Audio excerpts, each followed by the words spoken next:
जीव हमारी जाति है, मानव धर्म हमारा। हिंदू मुस्लिम सिख ईसाई धर्म नहीं कोई न्यारा।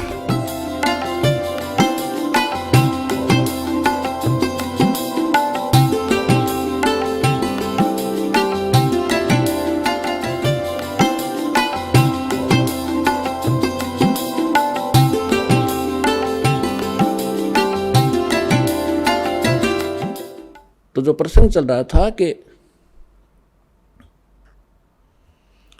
जब तक हम अपने सद्ग्रंथों से परिचित नहीं होंगे तब तक हमें विश्वास नहीं होगा कि सचमुच हम जो सुना करते थे वो सत्य था या असत्य था। क्योंकि आज हम शिक्षित हैं, सद्ग्रंथ हमारे पास हैं, जिनके ऊपर आज तक हम लाखों वर्षों से आधारित रहे हैं, और आज वही हमें क्या संदेश दे रहे हैं तो एक मिनट में समझ जाओगे, क्योंकि परमात्मा ने आपको शिक्षित बनाया है। तो यहां समस्या हमारे सामने यही अड़ी रही कि हम स्वयं परमात्मा के ज्ञान से परिचित न होने से ऐसे ही भटकते रहे। किसी ने जो मार्ग दिया उसी को हम जाप करने लगे। तो यहाँ तीन पुरुष हैं, एक सरपुरुष, सरब्रह्म भी कहते हैं इसी को, दूसरे शब्दों में इसको ईश कहते हैं। ईश, ईश्वर, परमेश्वर, ये तीन अलग अलग प्रभुओं की जानकारी है। ब्रह्म, परब्रह्म, परम अक्षर ब्रह्म, इन्हीं को अन्य शब्दों में सरपुरुष, अक्षर पुरुष, परम अक्षर पुरुष या परम अक्षर ब्रह्म कहो। जो तीसरे नंबर का परमात्मा है वो है सबके लिए पूज्य इष्ट रूप में। और बाकी जितने भी ये प्रभु हैं, स्वामी हैं, पहले आपको थोड़ा सा डेफिनेशन ऑफ गॉड बताएंगे कि परमात्मा की परिभाषा क्या है। हम जैसे गणेश जी को भी देव कहते हैं, गणेश देव, ब्रह्मा जी को भी हम भगवान कहते हैं, विष्णु जी को भी भगवान कहते हैं, शंकर जी को भी हम देव कहते हैं, महादेव कहते हैं, और देवी, फिर ब्रह्म को भी हम भगवान कहते हैं, जिसको निराकार निर्गुण कहा करते थे ये हमारे गुरु। तो ये सभी प्रभु हैं, ये सभी स्वामी हैं। जैसे एक तहसीलदार जी को भी साहब कहते हैं, एक डिप्टी कमिश्नर को भी साहब कहा जाता है, कमिश्नर भी साहब कहलाता है, और मंत्री जी को भी साहब कहते हैं, मुख्यमंत्री जी को भी हम साहब कहते हैं, प्रधानमंत्री जी भी साहब कहलाते हैं, और राष्ट्रपति जी भी को भी हम साहब ही कहते हैं। साहब जैसे हम देव कहते हैं, देव कहो, राम कहो, साहिब को हम सत्साहिब कहते हैं। जैसे हम कभी विशेष मूड में होते जब कहा करते हैं सच्चे मालिक, सच्चा मालिक कहो, सत्य साहिब कहो। साहब माने भगवान, सत्य माने सच्चा, अविनाशी। तो ये सभी साहब हैं, लेकिन अपने अपने सत्र के साहब हैं। तहसीलदार एक तहसील के अंदर उस सत्र का मालिक है, और इसी प्रकार अन्य जानो, मंत्री अपने एक स्टेट के अंदर एक विभाग का स्वामी है, मालिक है, साहब है। इसी प्रकार मुख्यमंत्री एक राज्य का साहब है, प्रधानमंत्री कई राज्यों के ऊपर मालिक है, साहब है। ऐसे राष्ट्रपति जी को जानो। तो इसी प्रकार ये जितने भी देव हैं अपने सत्र पर ये आदरणीय हैं। जैसे तहसीलदार जी है, उसको भी आप प्रणाम कीजिए, आदर से व्यवहार कीजिए, वो भी आपका काम करेगा। और इसी प्रकार मंत्री जी हैं, मंत्री जी का भी सत्कार कीजिए। यदि आपका प्रधानमंत्री जी के साथ संपर्क है तो ये कहने की आवश्यकता नहीं, ना बताने की, कि नीचे के साहब फिर कितनी आसानी से काम किया करते हैं, करना तो उन्होंने ही है। तो आज आपका मेल उस समर्थ शक्ति से हो चुका है, और जो उस समर्थ शक्ति की शरण में आ जाते हैं, फिर नीचे के जितने भी राम हैं, जितने भी ये देव हैं, आपके काम को बहुत आसानी से करते रहे। करना इन्होंने ही है,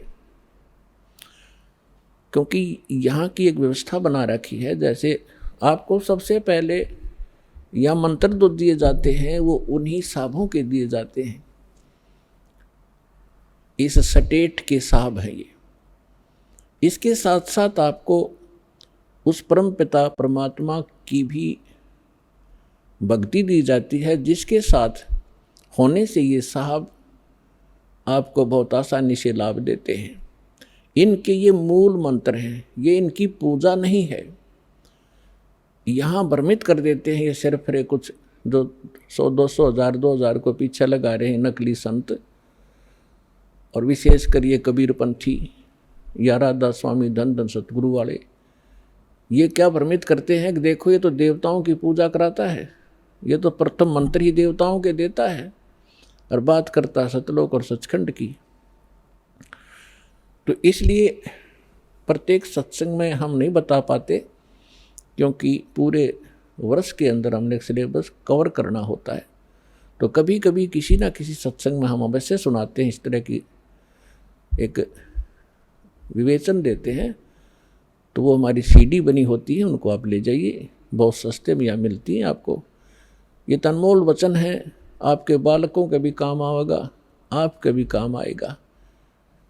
तो जो प्रसंग चल रहा है कि हम इनकी पूजा नहीं करते, जैसे एक पति भर्ता लड़की होती है, वो अपनी ससुराल में चली जाती है। पति भर्ता के गुण ये होते हैं कि वो अपने पति के अतिरिक्त अन्य किसी भी पुरुष में पति वाला भाव ना रखे।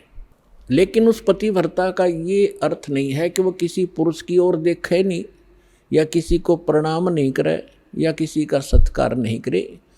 ये भी उस पतिव्रता के अंदर एक गुण होते हैं। आय का आदर करे, जैसे जेठ है, जेठानी है, ससुर है, सास है, छोटी बड़ी ननंद है, देवर हैं, उन सब का यथोचित आदर करे, उनके सत्कार करे, उनका काम करे। बर्तन धोने हैं, रोटी पौनी है, और कोई 100 काम करने हैं, तो उनको यथोचित सत्कार करे, मृदु भाषा प्रयोग करे, तो वो पतिव्रता सही है।